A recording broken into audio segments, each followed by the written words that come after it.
मैं रिजवान असद और आप देख रहे हैं नशीमा न्यूज़। इस वक्त मेरे साथ साबिक जेडीएस के वाइस प्रेसिडेंट शफीउल्लाह साहब हैं, सीनियर वाइस प्रेसिडेंट, जो इस्तीफ़ा दे गए बीजेपी और जेडीएस की कोalition के बाद, और स्टूडियो में हैं। सबसे पहले आपको मैं इस्तकबाल करता हूँ, नशीमन में आए और आपका इस्तीफ़ा हम देने के बाद पहली मुलाकात हो रही है।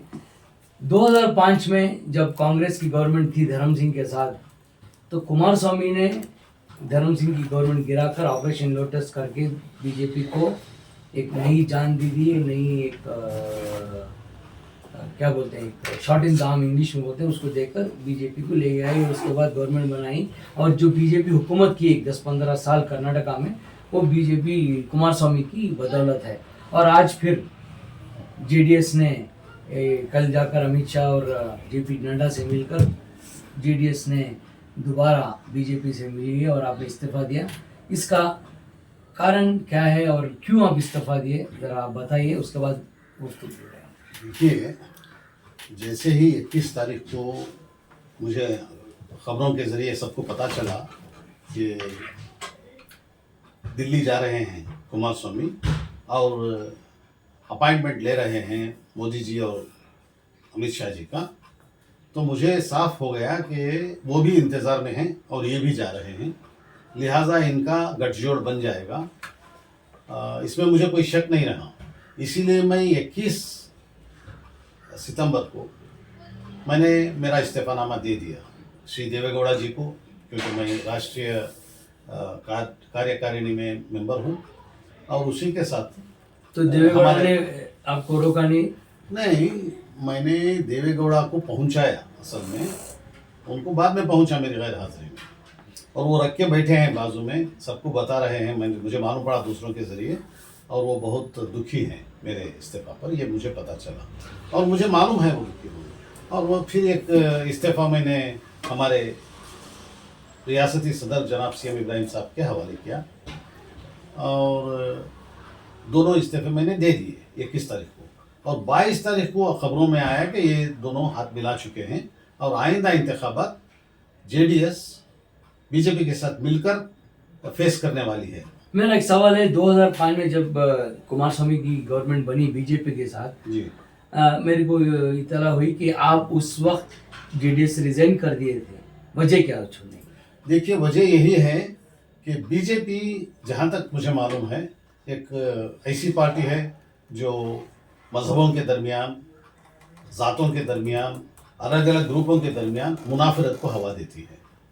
और बीजेपी जब यहाँ 3 महीने हुकूमत की, ये तो सब लोगों ने देखा है।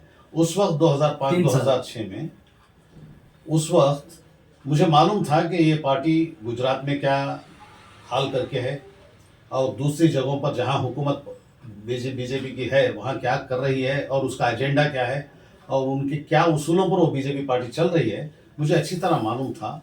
लिहाजा मैंने सोचा कि उसके साथ मिलकर हुकूमत बना रहे हैं और हुकूमत में हमें कोई पोजीशन दे दिया गया तो भी ये कौम के लिए नुकसान का ही मामला होगा, ये सोचकर मुझे किसी इख्तिदार देने का मौका होते हुए भी मैंने उसको केयर किए बगैर छोड़कर बाहर निकल गया था। फिर जब कुमार स्वामी ने पैलेस ग्राउंड में, ये बहुत बड़ा मजमे के सामने, ये बहुत बड़े जुलूस के सामने मुसलमानों से माफ़ी भी मांगी और वादा भी किया कि आइंदा कभी उनसे हाथ नहीं मिलाऊंगा, मैंने बहुत बड़ी गलती की हाथ मिलाकर, लिहाजा मैंने उसको सच माना और फिर एक बार जेडीएस में शामिल होकर उस वक्त से जेडीएस को मैंने सर्व किया। कौम के मसाइल जहाँ कभी हल करने मुझे मौका मिला, मैं कौम के मसाइल को हल करने के लिए और कौम की तरक्की को काम करने के लिए जेडीएस में रहकर काम करता हूँ। सर, जब भी आप थे तो ये इल्ज़ाम कांग्रेस लगा रही थी कि जेडीएस बीजेपी की बी पार्टी है, और वह साबित भी हो गया कि बीजेपी में पूरी तरह जम गई है। और जब भी तुम देखो कि जब कोई भी बिल पास होने वाली थी, या हिजाब के खिलाफ हो, या कौसटर बिल हो, या अज़ान की बिल हो, या कुछ भी हो, तो जेडीएस ने हमेशा बीजेपी का साथ दिया है। उस वक्त आप मुसलमान लीडरों ने आवाज़ क्यों नहीं उठाई? मेरे ख्याल में आप गलत फरमा रहे हैं। नहीं, मैं गलत नहीं। आप गलत फरमा रहे हैं। क्यों बोले? तो कुमार स्वामी हिजाब कुछ बोला, जरा मैं बोल देता हूँ ना। देखिए, कुमार स्वामी ने जो कहा हिजाब वो वहाँ के देहातों वाले की भाषा है, जहाँ तक मुझे मालूम है। जैसे ही हिजाब का मामला आया, हम मुसलमान लीडरान, मैं एक ही नहीं, जितने मुसलमान लीडरान जेडीएस में हैं, सबके सब में मिलकर कुमार स्वामी से मुलाकात की और बताया कि उनको आवाज़ बुलंद करना चाहिए। कुमार स्वामी ने बड़ी ज़ोरदार आवाज़ बुलंद की हिजाब के हक़ में, और अजान के हक़ में भी उन्होंने ज़ोरदार आवाज़ उठाई, और हलाल और इसके बारे में, झटका के बारे में जब बात आई तो भी उन्होंने आवाज़ उठाई। हम मुसलमान लीडरान उन पर हमेशा दबाव डालते रहे। एक मरतबा हमारे दबाव के बगैर उन्होंने एक बहुत बड़ा काम किया, जो मैं अगर पार्टी में नहीं हूँ तो भी उसको वो बात का जिक्र करना ज़रूरी है। वो ये कि मुतालिक के लोगों ने पैसे वसूल करते हुए घरे घर जाके, हर मोहल्ले में, हर घर को जाकर राम मंदिर के नाम पर पैसे वसूल करना शुरू किए, और एक स्टिकर बना के घर पर लगाकर जाना शुरू किए। जो घर मुसलमानों का है उसको छोड़कर बाकी घरों पर स्टिकर लगाना शुरू किए। ये जैसे ही कुमार स्वामी को ये खबर आई तो उन्होंने साफ साफ कहा कि हिटलर के ज़माने का तरीका, हिटलर ने जो किया वो काम तुम कर रहे हो, करके इतना ज़ोरदार आवाज़ उठाई, उन्हें वापस जाना पड़ा और वो रुक गए। ये अच्छे काम किए हैं, ये हर किसी अच्छे काम किया और आज गोद में बढ़ गए। नहीं, वही बता रहा हूँ, अच्छे काम तो उनको करना ही है। एक इतने बड़े लीडर होते हुए, और उसमें बहुत सारे मुसलमान भी हैं और सेक्युलर पार्टी है, तो अच्छे काम करना है, वो किए हैं, उसको नकारना अच्छी बात नहीं है, हम मानेंगे, कबूल करेंगे। लेकिन अब जाके फिर से वापस अगर वो पार्टी में बैठे हैं, और अगर किसी भी सूरत में वो पार्टी मजबूत होती है, तो ये वो यहाँ हिंदुस्तान में हर शहरी के लिए मुश्किल की मुसीबत का मामला होगा। जेडीएस जब पावर में थी, इख्तियार में थी, कोई मुसलमान को टॉप लेवल पोजीशन नहीं मिली, बोर्ड और कॉर्पोरेशन में चेयरमैन नहीं बनाए, और जब बीएम फारूक साहब को मिनिस्ट्री बनाने का वक्त आया तो बीएम फारूक साहब को मिनिस्ट्री नहीं बनाए। आप इतने साल से उनके साथ थे, आपको कुछ नहीं बनाए, तो मुसलमान को सिर्फ इस्तेमाल किया है। और आज कल एक पेपर में कुमार स्वामी ने कहा कि मुसलमान ने हमेशा सपोर्ट नहीं किया है और हमेशा जेडीएस को निगलेक्ट किया है। तो इसके बारे में आप क्या कहें? देखिए, यहाँ दो बातें आप बता रहे हैं। एक, गवर्नमेंट जब बनाए कुमार स्वामी, उस वक्त हमें इख्तियार नहीं दिया गया। आप मुसलमानों का जिक्र कर रहे हैं, जहाँ तक मुझे मालूम है दो जो नॉन मुस्लिम्स हैं उन्हें भी इख्तियार नहीं दिया गया। जितने भी पार्टी में हैं किसी को भी इख्तियार नहीं दिया गया। वो पता नहीं वो क्या वजह थी, वो इख्तियार दिए बगैर चलाए, और सब लोग नाराज भी थे। अच्छा, जी, सबको आइन इख्तियार के वक्त उन्हें सब छोड़ दिया गया। दूसरा सवाल आपका कुछ था। बीएम फारूक साहब को मिनिस्टर बनाने का एक पूरा ये चली बंदी, कुछ प्रेशर की वजह से बीएम फारूक को मिनिस्ट्री नहीं मिली। एक बीएम फारूक जो आपके एक ही एमएलसी थे मुसलमान, इस बात से हम सब नाराज हैं कि उन्होंने आइन टाइम पे उसको इग्नोर कर दिया, दरकिनार कर दिया, इसलिए हम सब नाराज हैं। जेडीएस हमेशा बीजेपी को इल्ज़ाम डाल रही थी, और बीजेपी हमेशा जेडीएस को इल्ज़ाम डाल रही थी कि करप्ट पार्टी है, और जब गवर्नमेंट चला रहे थे कांग्रेस के साथ, इल्ज़ाम कुमार स्वामी के ऊपर बेबुनियाद इल्ज़ाम, पानी पी के इल्ज़ाम डाले। अभी जाको बीजेपी में जमने से क्या वजह है उसकी? एक रीज़न होना चाहिए ना। मैंने देखा एक वीडियो राउंड्स कर रही है, जिसमें अमित शाह जी साफ साफ खुल्लम खुल्ला गालियां दे रहे हैं कुमार स्वामी को, देवेगौड़ा को, पूरे खानदान को। वो वीडियो राउंड कर रही है। उसमें उतना साफ करने के बावजूद अगर ये जा रहे हैं तो इन्हें ही जवाब देना पड़ेगा, क्यों ऐसा कर रहे हैं। हम तो उनके जाने के खिलाफ हैं। देवेगौड़ा जब 2005 में कुमार स्वामी बीजेपी के साथ हाथ मिलाकर कोalition गवर्नमेंट बनाए, तो देवेगौड़ा ने कहा कि इससे मैं बहुत दुख हूँ, नाराज़ हूँ, मेरे बेटे ने बहुत बड़ी गलती की, मैं ज़िंदगी भर मेरे जीते जी मैं बीजेपी से हाथ नहीं मिलाता। इस उम्र में जेडीएस को सिर्फ कुमार स्वामी नहीं, इसमें देवेगौड़ा का भी हाथ है, देवेगौड़ा का पूरी प्लानिंग है, और देवेगौड़ा के पूरे होश हवास में ये हुआ है। तो आप इक्वली देवेगौड़ा को भी इसके इल्जाम डालते हैं कि आप एक जाके कम्युनल पार्टी के साथ हाथ मिला रहे हैं। देखिए, पहले जो आप बता रहे हैं कि देवेगौड़ा ने बहुत दुख का इजहार किया और बहुत दुख में थे, पहली दफ़ा जब 2005-6 में बीजेपी में के साथ हाथ मिलाई थी कुमार स्वामी ने, ये मैंने खुद देखा है, वो बहुत दुख में थे और वाकई वो मुखालिफत करते थे। आज ये तब्दीली आई है जो आप बता रहे हैं। हम जेडीएस के सारे लीडरान का ख्याल ये है कि देवेगौड़ा जी पहले जैसा उन्होंने किया था उसी का ख्याल करते हुए अपने फर्जंद को इसमें जाने ना दें, ये हमारी ख्वाहिश है। कुमार स्वामी ने कहा कि मुसलमान वोट नहीं दिए, अभी चन्नपटन से लगातार जीत के आ रहे हैं, उससे पहले उनकी अहलिया अनीता कुमार स्वामी जीत रही थी और मुसलमानों ने बहुत अच्छी वोटिंग भी की, परसेंटेज ये असेंबली में तो 8 या 9% हुई। तो ये मुसलमान हमारे साथ क्यों नहीं दे रहे हैं? और मेरे को जब भी कुमार स्वामी या देवेगौड़ा, आपको मालूम है मैं देवेगौड़ा से बहुत नज़दीक था, ये बोलते थे कि मुसलमान लीडर आते हैं मेरे को छोड़ के जाते हैं, मुझे मुसलमान इस्तेमाल करते हैं और मुसलमान पार्टी को यूज कर रहे हैं, नहीं सपोर्ट नहीं कर रहे हैं, इसलिए हम बीजेपी जाना पड़ रहा है। तो आप क्या कहते हैं? ये गलत बात है। असल में मुसलमान हमेशा जेडीएस को जितनी तादाद में है उतनी तादाद में साथ दे रहे थे, लेकिन जैसे ही कुमार स्वामी ने बीजेपी के साथ हाथ मिलाया 2005 के वक्त इख्तिदार के लिए, उस वक्त से मुसलमान पीछे हटे।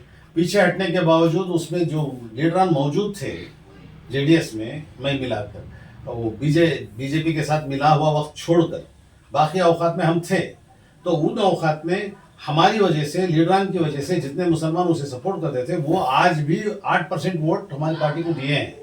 अगर उनको भी नकार रहे हैं तो वो सोचना चाहिए कि कल का दिन वो लोग भी पीछे ना हटें। और वकीली का जो एक अच्छा वोट बेस था और जो देवेगौड़ा को मानने वाली कौम थी वो भी उन्होंने साथ छोड़ दिया और पूरे ये आज कांग्रेस डीके शिव कुमार के पीछे हैं। तो सिर्फ मुसलमान को इल्जाम देने गलत है।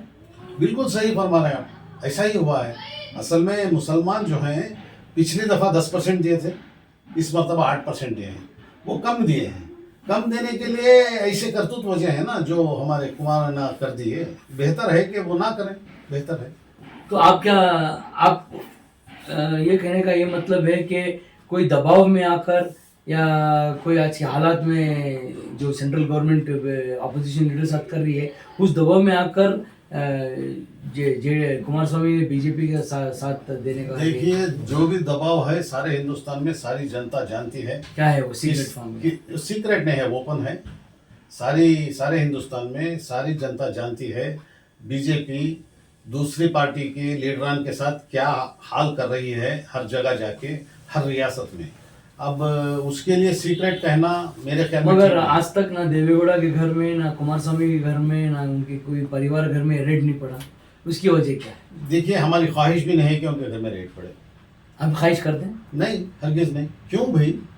उनके घर में भी ना पड़े, किसी के घर में भी ना पड़े। क्यों रेड उसके घर में पड़े जहाँ गलत हो रहा है?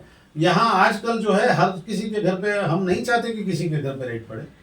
सर, आप देख रहे हैं कि बीजेपी, आप बोल रहे हैं कम्युनल पार्टी है, मुसलमानों के खिलाफ ये होती है, और आज का देश के माहौल देखते हुए 2024 का इलेक्शन क्या है? आप क्या क्या क्या नजरिया देखते हैं कि 2024 का इलेक्शन क्या होने वाला है? देखिए, क्या होने वाला है ये इंशाल्लाह हम उम्मीद है कि वो सेक्युलर ताकतें ही हुकूमत बनाएंगी, जो इंडिया अलायंस है। उम्मीद है। और हमारी ख्वाहिश और तमन्ना भी यही है कि हिंदुस्तान पर वो पार्टी हुकूमत पे ना आए जो फसादत करवाती है और मजहबों के बीच में लड़वाना चाहती है, या जातों के बीच में लड़ाई कराना चाहती है, या मंदिर मस्जिदों का गलाटा कराना चाहती है। वैसी पार्टी ना आए, बल्कि वो पार्टी आए जो हमारे वतन की तरक्की चाहती है, हमारे नौजवानों को काम और उनको मुलाजिमत दिलवाना चाहती है, हमारे बच्चों को एजुकेशन दिलवाना चाहती है, और ओवरऑल सारे मुल्क को तरक्की की राह पर लगाना चाहती है। झगड़े नहीं करवाने वाली पार्टी और मजहबों के दरमियान नफरत नहीं फैलाने वाली पार्टी आए, ये हमारी ख्वाहिश है और तमन्ना है। एक सवाल पूछने वाला हूँ मैं कि आपके एक पार्टी के बहुत बड़े लीडर थे दानिश अली, कुमार दानिश अली, जो सेक्रेटरी जनरल थे, बहुत साल देवेगौड़ा के साथ थे, उनको कोई ओहदा नहीं दिया, ना एमपी बनाए, कुछ नहीं बनाए, वो जाकर बीएसपी में एमपी बने और पार्लियामेंट में आपने देखा कि क्या हुआ है।